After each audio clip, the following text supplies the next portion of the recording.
Zeke Elliott has been a great running back, one of my favorite running backs, but his numbers were bad in 2020 and the Cowboys were bad. It leaves me asking the question, here's this great player, this player who's been so historically great. How should we react when after years of an incredibly heavy workload, he plays worse? Hey, I'm Chris, and I'm here to talk about the Cowboys running game. If you're a Cowboy fan, you might not love what I have to say. I'm not going to be completely black and white about it, but I am alarmed by what I saw on film from Zeke Elliott last year, and there are a lot of excuses for him. I'm not sure I find all that many of them compelling.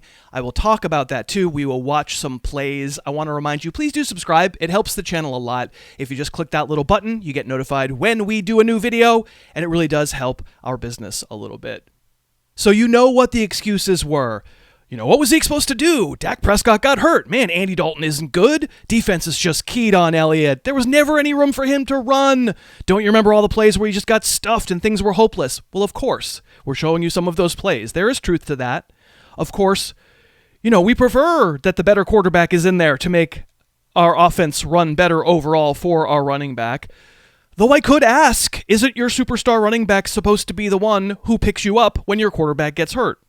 So I promise I'll get to specific plays in just a minute. But first, let me say, I think overemphasizing the argument that Zeke had no chance is kind of BS.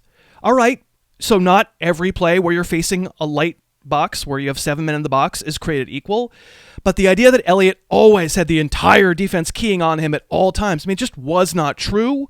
And the league average running back against 7 men in the box gets you 4.6 yards per carry. Last year, Zeke got you 4.2. Oh, but you're saying, Harris, don't be dumb. Of course those numbers weren't good last year. Zeke's offensive line was so much worse. You know what? It was probably worse. I'm not going to blame all of that for Zeke's struggles. Check this out. These are successful plays. These are runs where Zeke gained 3 yards before contact, not touched for 3 yards. You're supposed to make your money on plays like that. And he had plenty of them, 89 carries where he wasn't touched for 3 or more yards.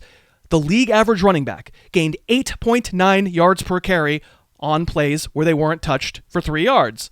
Zeke Elliott, 7.6 last year. He just did not do as much in 2020. All right, so the best thing I can do now, let's just watch some plays. This is from 2020. It's a run to the strong side. I think Garrett Gilbert is the quarterback. But check out 2 tight ends, double teaming the defensive end.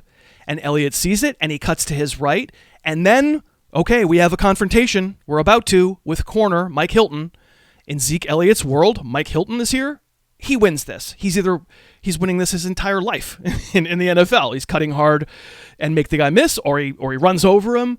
And in this case, Elliott does neither. Seems to me there was a hard cut to make upfield. Hilton is completely broken down. He's lunging to make a tackle, but it turns into a pretty easy one-on-one stop.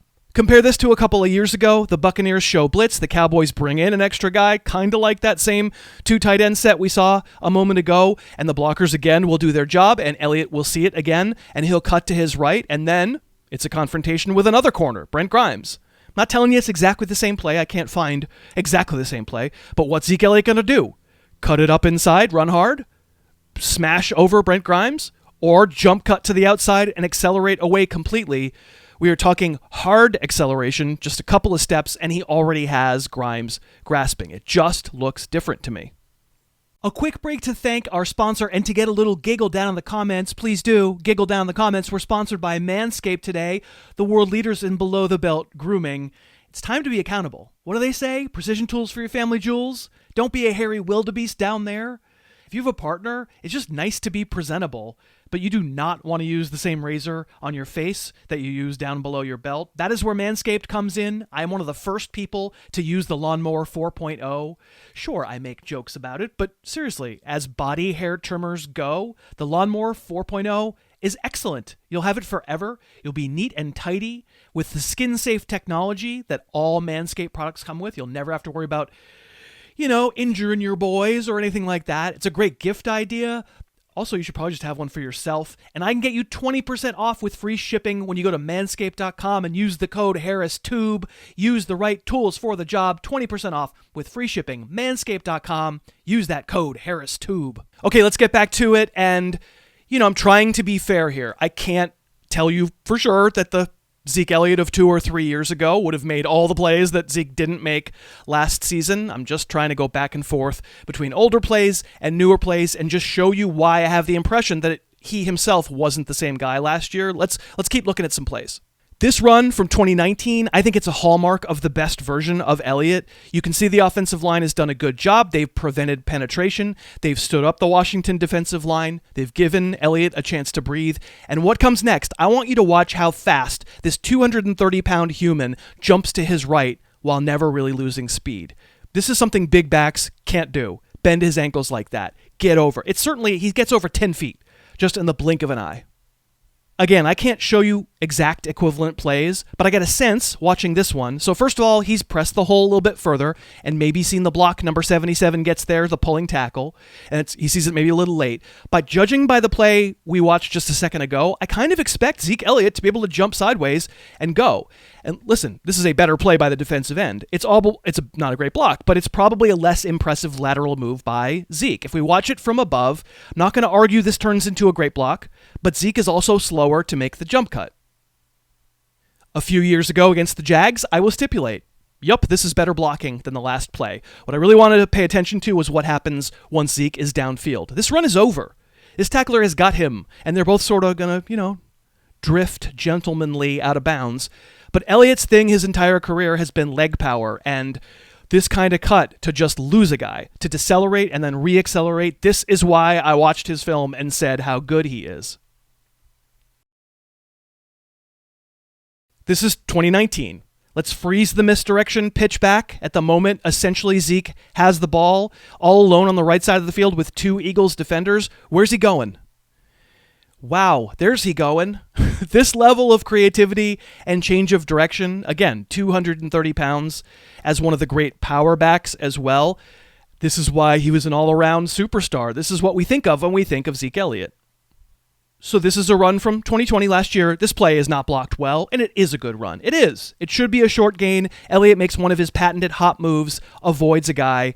Please believe me, I am trying not to build a case that he is bad or that he was a terrible player last year. Same game. This is good. This probably shouldn't be a 10-yard gain, and it is. And some of that is some really sharp cutting. But doesn't it feel like watching the newer film that Zeke kind of doesn't always entirely have his feet under him, like he's wearing the wrong cleats or something? I really am trying to be fair. I'm trying to pick plays where Elliott did have room and wasn't getting avalanched the way the excuse makers seem to say he was in every play. And also, not every run can be the Mona Lisa. But this version of Zeke, this 2020 version of Zeke, feels like a little bit more of a generic player. The cuts are fine, not amazing. Acceleration fine, not amazing. How about this against the Falcons from 2020? This is from the 5-yard line, breaking into the clear. He's going to score here, right? Isn't he going to score? He's either going to make a patented Zeke crazy cut upfield on the dead run, or he's going to just run that cornerback over, and he doesn't. It's just kind of weird. And this was real early in the season. This is before Dak's injury. And then a similar play from a couple of years ago. Again, listen, this isn't a portrait of Zeke Elliott fully washed up at 26. It really isn't. I'm trying to be fair, and I probably have a little bit of an axe to grind. So maybe you're watching and you're thinking, all right, well then, there were good plays in 2020. Let me see some of those. And there were. Here's one. This is vintage. There's the really great lateral jump cut. This is 2020 from week 1. And I have to admit, I looked, people. I did. I saw these things. It's not all over his film the way it used to be. Here's another one, a good one. To me, this looks like one of those older highlights of Zeke's. The fast bounce outside, the crazy good cut, not just falling into a defender's arm in the open field. Of course, he fumbles at the end of this run, but it was a good run. And here's another good one. Tight quarters, change of direction. I'm not saying he didn't do this sometimes last year, and I'm not saying he's done. I'm saying I couldn't find that many of these plays, and they used to be all over his film every single week. It wasn't as good a year, and I think you know that. I think that's why you're here. It's clear it wasn't as good a year. The questions come back to why. And I can't, in a YouTube video, tell you why, I'm positive why Zeke Elliott had as bad a year as he did. The offensive line, okay, I'll stipulate. Dak not being there, I will also stipulate. But I think we've shown you some plays where he had space and I felt like he didn't look quite the same. I'm not sure we can take it as a given coming back in 2021. Everything's fixed, everything's the same, and Zeke goes back to being a top 5 NFL running back. Not least of which is because the Cowboys, spending a fortune on Zeke, have to be having some of these same questions, and he has a pretty fair backup right now. Tony Pollard isn't ever going to be as good as Zeke Elliott. He is not a power back. He's 210 pounds, but he is fast, and it really shows up on film. Compared to Zeke circa 2020, Pollard looks completely shot out of a cannon, and he's got very good lateral change of direction too. Again, it's not the same. And if we were posting a video saying, because Pollard had a few nice moments as 2020 wore on, that means he's coming for Zeke's job, I mean, that would be dumb. It would be a dumb video for us to make. Zeke clearly can do things that Pollard never will be able to. But watching these plays, I kind of think Pollard last year did some things that Zeke couldn't. And I do think that Pollard would be a starting running back on another team. I think the Cowboys are going to do their best to keep Zeke fresh and healthy, and I think that means Pollard will find his way to between 100 and 150 carries. So after the season, if we look back on 2021 and it looked exactly like 2019, we write off 2020. I will do it along with you. It was the COVID year. It was Zeke himself being banged up. I think that was more just towards the end of the season, but we'll stipulate. It was the offensive line being bad. All those things, and we'll forget 2020. But now we have to make a prediction. And my feeling is I'm not so sure, and I'm also pretty sure that nothing can happen between now and actually seeing Zeke play games that matter to convince me one way or the other. I have some questions about whether that crazy ability that showed up nearly every run before 2020 will return in 2021. For fantasy purposes, I have Zeke a little lower this year. I have him RB8 in standard scoring leagues. I have him RB5 in PPR leagues. Draftable, I have a feeling at that price I might not get him. I'm going to be watching. I can't tell you I'm 100% convinced that Zeke is completely cooked. I also can't tell you I'm 100% convinced that he's not cooked. Thank you very much for watching. Again, if you'd subscribe to the channel, it really would help. You could leave a message down in the comments and tell me how crazy I am. We love to hear from you. Thank you for watching. I'll see you next time. Thanks so much for watching. Please, please, please smash that like button. Write a comment. Tell us who else you'd like to see us review film on. And of course, best of all, please subscribe to our channel and then click that little bell above the subscribe button and you'll be notified whenever we post a new video.